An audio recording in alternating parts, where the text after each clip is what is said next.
Speaking of Pedro Pascal, actually, now this is the bit of news that I'm excited for. Last year, HBO, who, as we know, make banging TV shows, like they just do, they just spend the money to make very good TV shows. Yeah, we can agree. Announced that they were making The Last of Us, which is, I'm not biased, but it is the best video game ever made. Yeah, into a TV show, and he has been announced as the lead.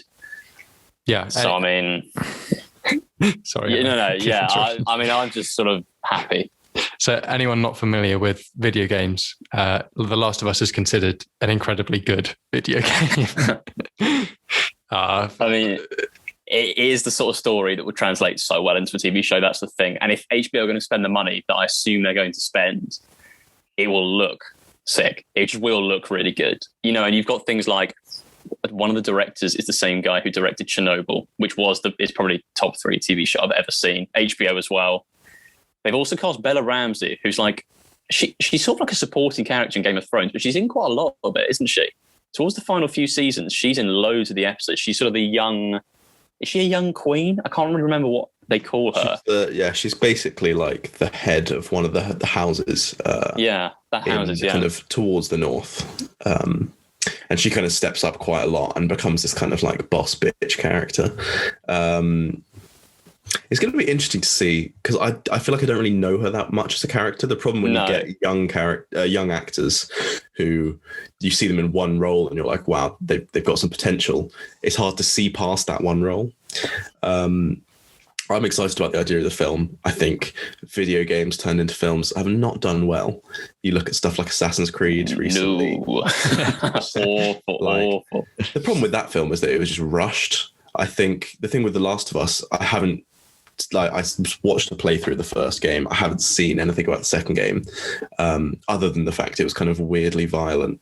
The second, I'm like halfway through the second game, but I have to stop playing it for periods of time because it's quite like I've got to be locked in to play that game because it's just things trying to hit you, and I can't. But I think at least that should be a bit harder to rush in the way that it happened with Assassin's Creed. I think the whole kind of like zombie apocalypse plotline, it's established enough in film and TV that they probably know how to go about it. Yeah. So hopefully they can approach that in a good way. And I really like Pedro Pascal. I think he's a great actor. And hopefully seeing him be able to express more emotion than we see in The Mandalorian should be really good. Is it Joel, the main character? Yeah. So there were a few people in the running for these various spots. So I think Nikolai Coster-Waldau, also of Game of Thrones, was in the running. Although I don't know if he would have fit that great. And then there were a lot of people who were saying it's got to be Hugh Jackman because he looks just like Joel. He looks like Logan without, the Wolverine stuff going on. But I think Pedro Pascal is a pretty good cast. Unfortunately, the person who I thought was the front runner for Ellie, who's the other main character, was Caitlin Dever. I don't know if you ever would have seen anything she's in. Have you seen Booksmart or anything like that? She's a really good actress. She's properly young. She must be younger than us. But she's really, really good. She's really funny, but also does some serious roles really well. So I've seen her in things like Justified, which was sort of a modern day Western that was out a few years ago with some other big actors, Timothy Olyphant, stuff like that. And she was in line to do it. And then for some reason she pulled out. I'm not sure why.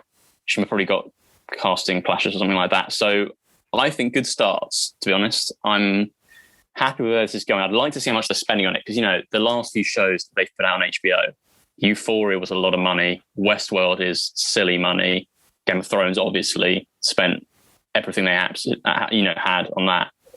But as far as early days, pretty positive. Naughty Dog, the studio that make The Last of Us, are also making an Uncharted film that I am less confident about. I'll be dead honest. I mean, there was an issue early doors because it's Tom Holland and Mark Wahlberg. So that's two A-listers. You're not a fan of Tom Holland, are you, Harry? I don't like Tom Holland, but more funny was Mark Wahlberg refused to grow a moustache for the role. Oh, is this that film? Yeah. I've seen this. Or wear an artificial one, even though his character has a moustache. How can you take that role and not want to dress as the bloke you're playing? I just could not. I mean, the guy's weird, isn't he? Anyway.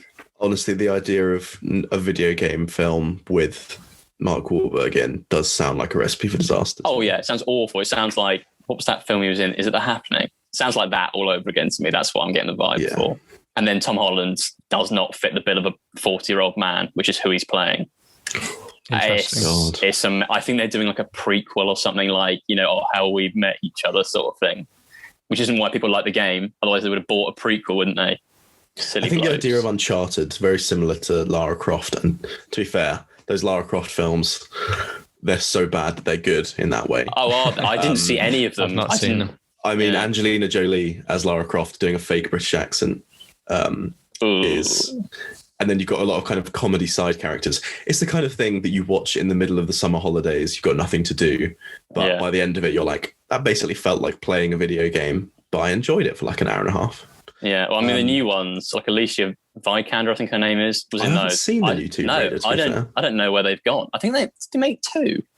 I have a weird feeling there's two of them. Or maybe I'm thinking of the video games now. I don't know. I think with Uncharted, it's similar. Sorry to interrupt you, but I think...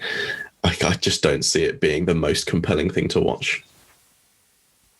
Yeah. So the verdict is stay away from Uncharted, but keep an eye out for The Last of Us, is what I'm saying. I reckon I'm excited for that. I think that could be unbelievably good. Do you know, when I was researching this, just to wrap this segment up, there was one fact that stood out to me more than anything else. And it's the fact that Bella Ramsey, who's going to play the other lead role, apart from Pedro Pascal, she's 5'1", according to IMDb, which I think is incredibly short for a supposed 17-year-old. But we're yet to see how that translates onto screen. So you're having a go at this international superstar because she's too short for a 17-year-old. Dude, 5'1". Did you not hear me? That is. I mean, how tall's Pedro Pascal? What if he's like 5'5" and we just didn't know? Maybe the Mandalorian's been on a box for every single scene he's shot so far. Perspective. It's all about perspective, guys. Vince, they just edit his face in like Iron Man. It's not actually his body. And they don't even need to. He doesn't do any acting. They've actually probably just got some stunt double and they said they've got Pedro Pascal and he's never actually done a single scene as the Mandalorian.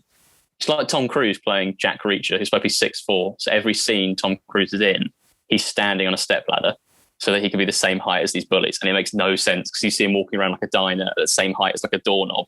And then suddenly he's 6 foot above it, standing over with this absolutely jacked dude. Oh, okay then. Thanks, Good Tom. Old Tom. Good old Tom.